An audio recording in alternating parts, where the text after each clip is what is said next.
Naidu ma'am, Sandhya Naidu, she is retired gazetted officer, DRDO में काम किया। बुलेट्स आपको मालूम है ना, वो बुलेट से तैयार करता था DRDO में, गन का अंदर बुलेट से। मैम आपका अनुभव? मैं संध्या नायडू भिलाई से।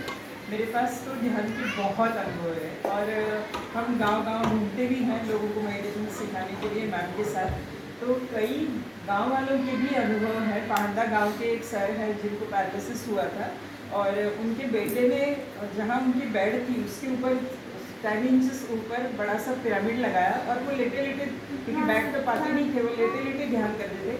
विदिन 6 मंथ सर उठ के बैठने लगे, चलने लगे। जब हम 1 साल के बाद उनके पास गए तो सर ने ही हमको पूरा उनका घर बताया। ये केवल ध्यान से हुआ है कि बिना दवाई के। और वो बोले कि मैम मैं पहले 2-3 महीना सिर्फ दवाई लिया, डॉक्टर ने कहा कि इतनी पोटेंसी की ज़रूरत नहीं है, आप कम करिए, और बिना दवाई के वो ठीक हुए हैं। अभी भी सर हंसते खेलते बढ़िया रह रहे हैं।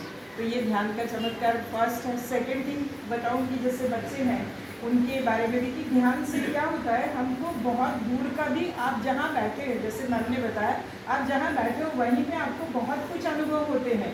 एक बच्ची अभी भी, मैं गीता मकरंद का हमने एक ऐप बनाया जहाँ हम लोग भगवद गीता सिखाती हूँ, लोग व्हाट्सएप में जुड़े हैं उसके साथ। तो वहाँ एक बच्ची है जो अभी भी जुड़ी है, रोज सौम्या करके, वो बिलासपुर हॉस्टल में रहती थी।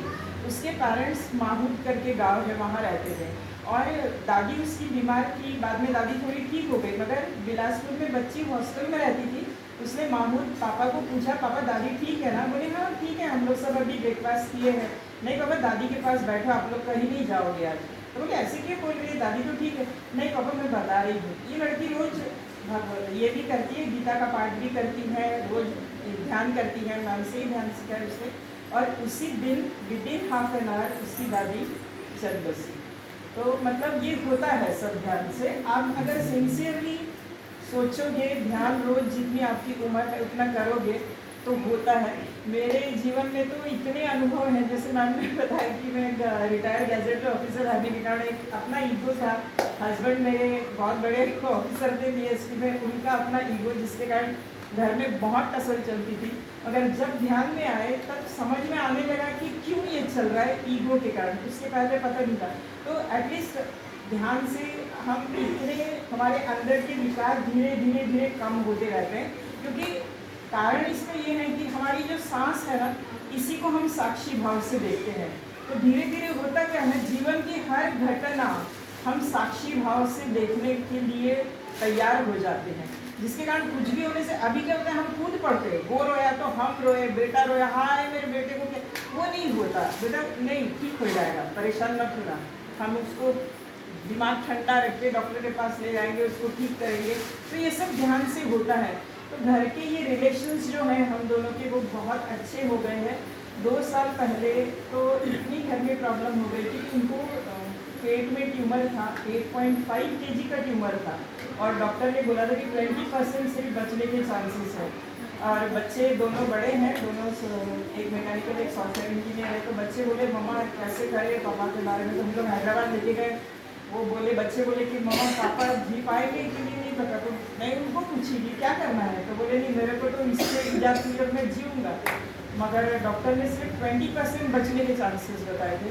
मैंने मैम से पूछा, रात के 11 बजे थे, मैम को बोली मैं डिस्टर्ब कर रही हूँ, सॉरी मैम मैं क्या करूँ, मेरे को समझ में नहीं आ रहा है, ऑपरेशन के लिए जाऊँ और कुछ हो जाएगा तो ब्लेम्स मम्मा आपने कराया। आजकल तो यही होता है ना। तो मगर मैम बोली मैम गो अहेड, आप सिर्फ ऑपरेशन थिएटर के बाहर बैठ के ध्यान करिए, कुछ नहीं करना है, ठीक है। 4 आवर्स ऑपरेशन चला, अंदर से ही डॉक्टर ने बताया कि ही इज फाइन, 1 आध घंटे में हम उनको बाहर लाएंगे। ये केवल ध्यान का चमत्कार है। नाउ वो कैंसर से पूरी तरह से बाहर आ चुके हैं, वो अपना जीवन जी रहे हैं, हंस खेल रहे हैं, एक्सरसाइज कर रहे हैं, सब कुछ कर रहे हैं। माय डियर फ्रेंड्स, अपने जीवन में सुखी, स्वस्थ, आनंदित रहना चाहते हो, सबके साथ अपने रिश्ते अच्छे रखना चाहते हो, करके देखिए। करने जैसा एक्सपेरिमेंट है। एक पैसा कौड़ी नहीं लगता है सिर्फ समय, वो भी आधा घंटा 1 घंटा दिन में। करके देखिए, करने जैसी चीज़ है। और ना आपको कोई मेहनत है ना कुछ, सोफे में बैठ रहे हैं, कुर्सी में बैठ रहे हैं, नीचे बैठ रहे हैं, जहाँ बैठ रहे हैं, आप ट्रैवलिंग में हो, बैठ जाइए आराम से। आँख बंद करके, किसको पता है आप ध्यान कर रहे हैं, मगर इतने फायदे होते हैं। आपको जो चाहिए, फाइनेंशियली भी कुछ आपके प्रॉब्लम्स हैं वो भी सॉल्व होते हैं, लोगों के साथ रिलेशंस भी अच्छे होते हैं। एक आध पहले 40 डेज कंटिन्यूसली करिए, आपके बॉडी को आदत हो जाएगी, आप ध्यान के बिना रह नहीं पाओगे, और फिर आगे बढ़िए। जिंदगी अभी जो खटारा गाड़ी है ना, मस्त स्मूथ चलती है, कुछ भी हो आपके ऊपर असर नहीं होता। मैम जैसे बोली कि मनस्थिति, परिस्थिति हम बदल नहीं सकते, बाहर का संसार हम नहीं बदल सकते, मगर देखने की नज़र हम बदल सकते हैं, मनस्थिति हम बदल सकते हैं। अपने मन को बदलना है, ध्यान से अच्छा कोई उपाय ही नहीं है। Thank you.